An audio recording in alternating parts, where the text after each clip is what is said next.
Hi. Hey, what's up, guys? Happy Friday. Welcome to another edition of Access Omaha. Thanks so much for dropping in to check out the video. We miss you guys. Oh my gosh, it's been about 3 weeks since we did our last podcast. We've had a lot of stuff going on with summertime, 4th of July. Hope everyone had a great 4th of July. Man, it was fantastic. America, baby. But yeah, we wanted to bring you back a whopper of a podcast today, and we have an awesome topic that we're going to talk about that we think is really important, something that we both kind of come to realize in recent months / years, and then also that we think is very important regardless of whatever season of life you're in and how it relates to you, whether that's personal life or business life. So with that, I'll turn it over to Ryan and we'll dive right into things. Guys, thanks so much again for tuning in. Yeah, man. Yeah, so I was actually listening to, I got to give him credit, Stephen Furtick, and he's a pastor that I listen to every once in a while. And it kind of spurred on this discussion that we'll talk about today. But he was basically, as he was going through and discussing some of these things, in essence talking about these two stepping stones, whether they're one's behind you, one's always in front of you, and your walk with God. And he was basically explaining like, hey, there's the gratefulness one behind you, that as you go through challenges and you go through these things, you always want to take a step back and look behind you and say, man, I'm grateful for that process or that challenge or that storm or whatever it was that I went through, because now I'm standing here and I'm able to look back and reflect and be grateful for whatever it was that I learned through that process. And then he said the next thing is, you know, you've got this stone in front of you that you're always walking towards, to basically ask yourself like, okay, that's my next goal. How am I going to get there? What am I going to learn from what I'm learning now to help me get there? Who am I going to surround myself with?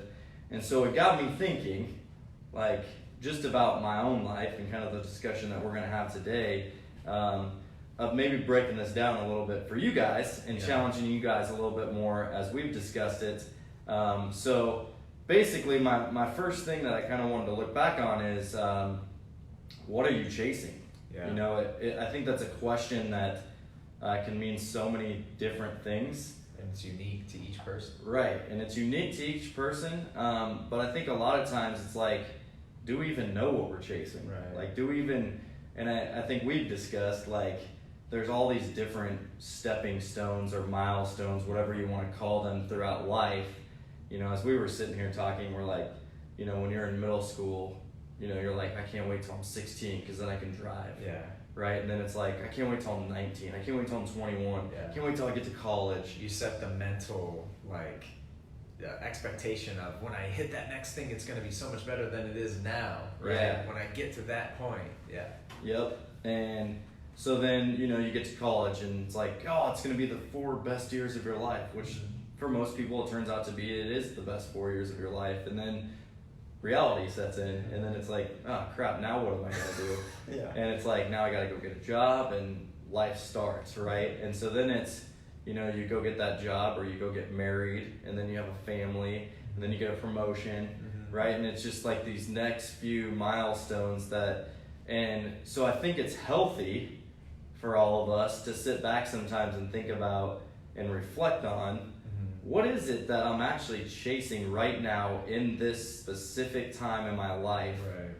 And what's a healthy way to do that? Or is there anything? Right. Is there anything? Because sometimes I feel like you get into autopilot mode. Yeah. You know, and you just kind of coast and go through the monotonous motions of the day-to-day mundane, and it's kind of like, oh man, it's Friday already, you know, or oh, it's July already, you know, things like that. So it is important, and people talk about goal setting and stuff like that, but I like looking at it like you're talking about, like, hey, what's the next milestone or the next stepping stone in my life's journey, instead of what are these goals or these, you know, maybe it's financial or whatever it is. I like the idea of, I'm trying to hit that next stone, right? That next piece of hard ground to set my life story on.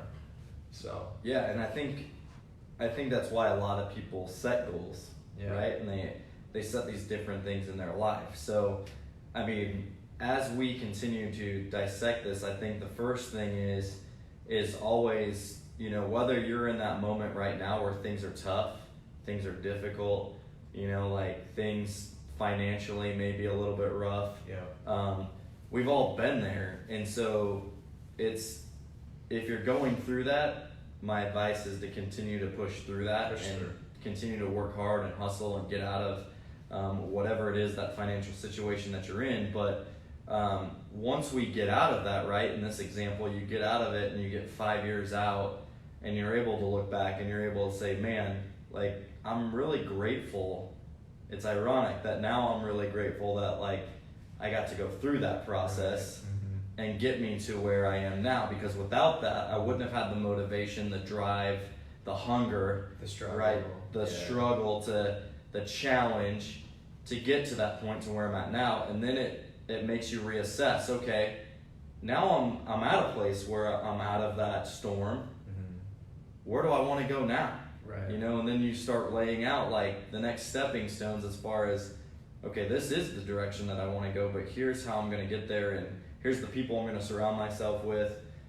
Here's the people that I'm going to have hold me accountable to get there. Because I think a lot of people, they get these milestones in their head, especially as we get older, right? Like, we get older, we get married, we have family, we have kids, you get into the job and you get in, like you said, this pilot mode.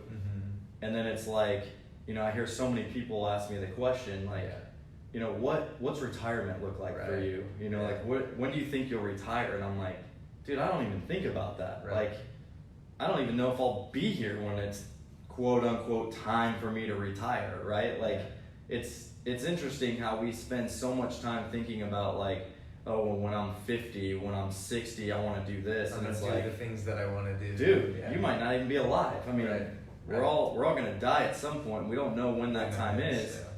So instead of thinking about, like, what am I gonna do when I retire, it's like, no, what do I want to do in the next, like, year, in the next 2 years, in the next 5 years, and kind of aim towards those milestones and those stepping stones.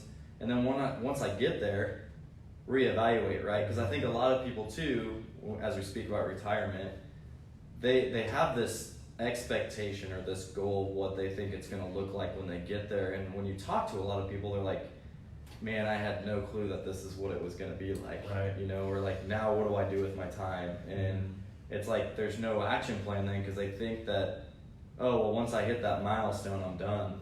Or I'll sit and work on this project or this passion thing that I want to do, and ultimately they don't. It's a lot of times. I mean, you always hear that, like, retirement is death for people. And they stop working, and then they just their body starts to decay rapidly. It's funny that we start talking about this. Something I didn't tell you before we started the podcast is, I've been having a lot of conversations like this, really interesting. A guy here at the bank I had a conversation with yesterday about how time, the older you get, the faster it goes. And everybody tells you that when you're a kid, and your parents tell you that when you're a kid, and you're like, nah, you don't know what you're talking about, Well, we were having this conversation yesterday over lunch, and he said, why is that? He's about 10 years younger than us.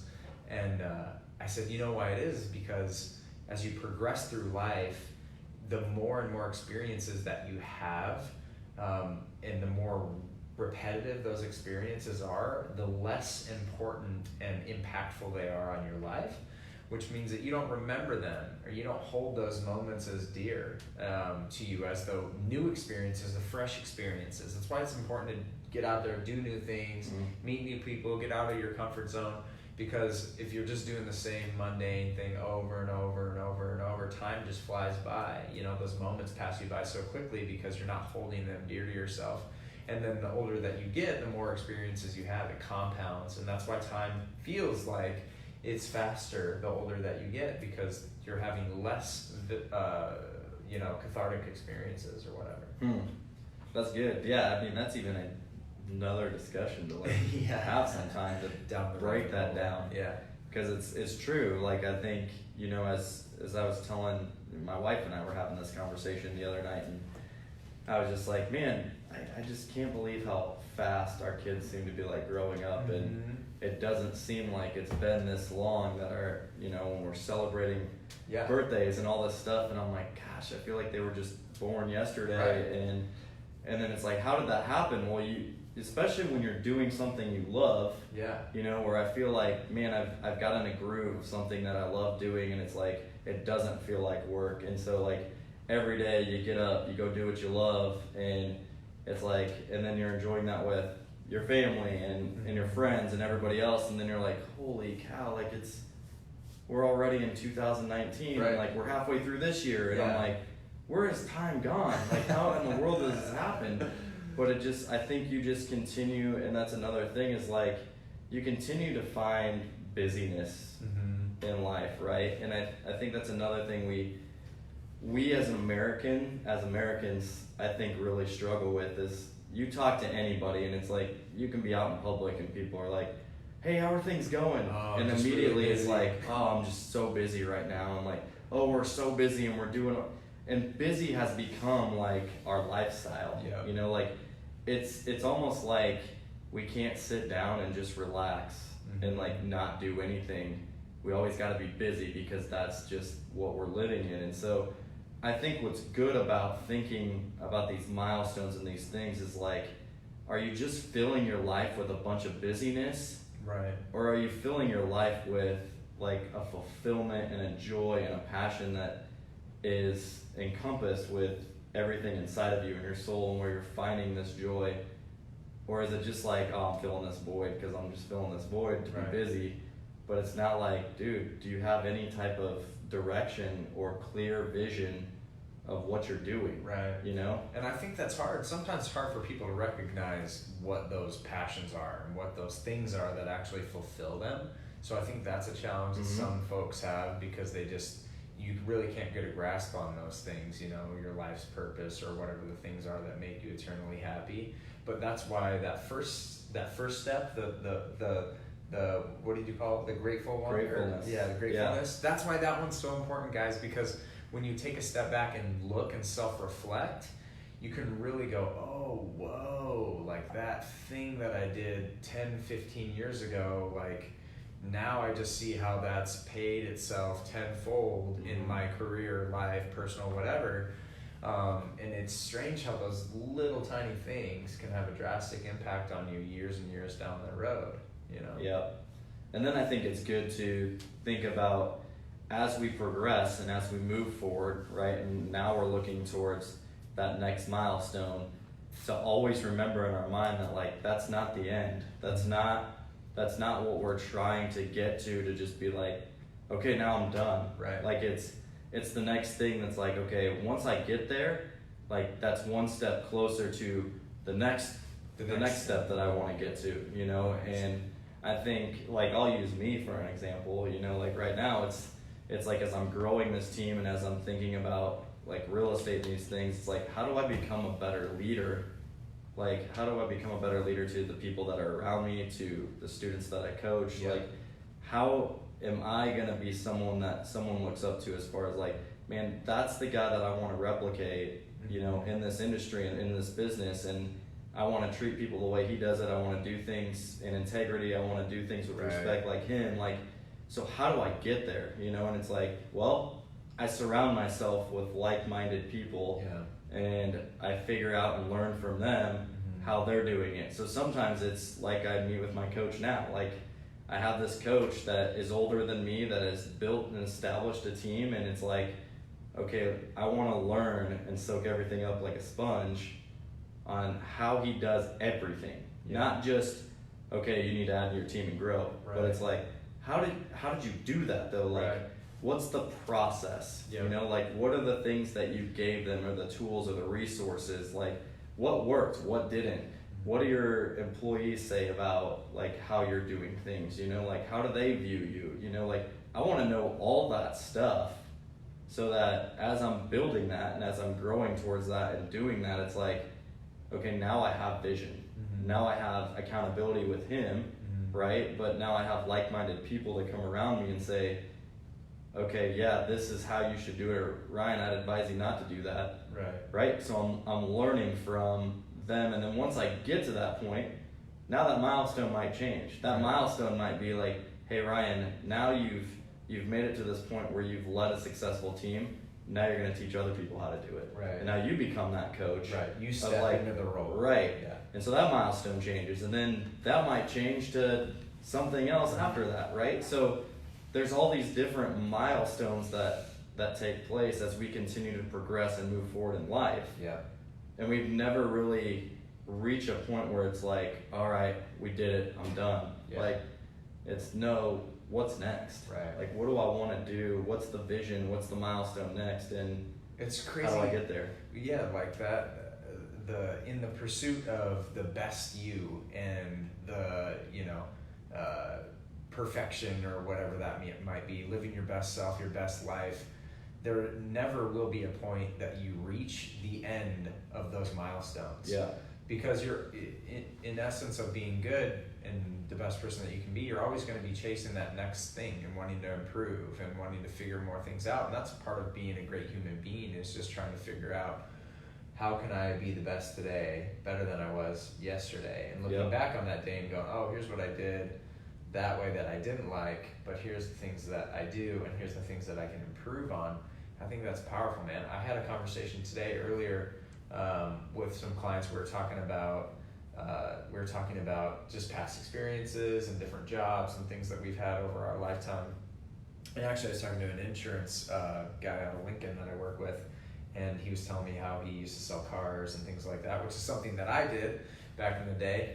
And we were talking and making jokes about used car sales and the shtick that people get, and the negative connotations that are associated with used car salesmen and things like that. And one of the things I told him, I said, it's interesting because you go back to those times in your life, and if you are really doing that gratefulness and that self-reflection, for me, that particular position allowed me to be really good at conflict management, because I had to sit in front of clients when I was, in my early 20s and deal with people who were frustrated and who didn't agree with offers that we were presenting to them, and go back and forth and negotiate and things like that. And it really allowed me to deal with someone who's extremely pissed off sitting right in front of me, and I think I can see how that's played a role in my life and just managing stress, and also working with my clients to, control their stress in certain situations where stress arises,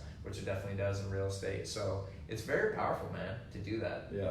Guys, I definitely employ you, spend some time. I mean, whether you meditate or not, or whatever that is, but even as you're just thinking about, hey, how do I maybe make this year better than it already is, or how do I move forward in my life, my career, my relationship, take a step backwards first, go to that gratefulness position and stand on that stepping stone and go, man, let me look back a little bit, see what some of the things were that brought me to where I am now. Be grateful for those things, because you are the sum total of all of those events.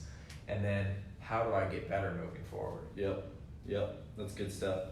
Yeah, I think that's what we wanted to kind of discuss and challenge with you guys today, and just get you to self-reflect on the importance of it, and think about, okay, it's okay to be where I'm at right now, right? But how am I going to get out of what I'm in, or how am I going to move forward to be more successful, to be the better me version of who I am, and how do I get there? So I think self-reflection is one of those things, and one of the tools that we want to share with you, and something that we use, just to look back and say, okay, this is where we've come, and that's great, we can celebrate it, but now let's look at where we want to go, and how can we become better in the next stage, in the next season, whatever that may be. Massive. Good stuff, guys. Good stuff. Yeah, well, hopefully you guys got something out of today's podcast. If you have any questions, comments, let us know. Shoot us a message or a comment down below. We're happy to help, go over any thoughts, questions, concerns that you have. Sum it up, guys. What are you chasing? If you don't know, do some self-reflection. Figure those things out. And as always, thanks for tuning in. Let us know how we can help you in your walk of life, work, progression, whatever that is. Boom. Access Omaha. Happy Friday. Peace.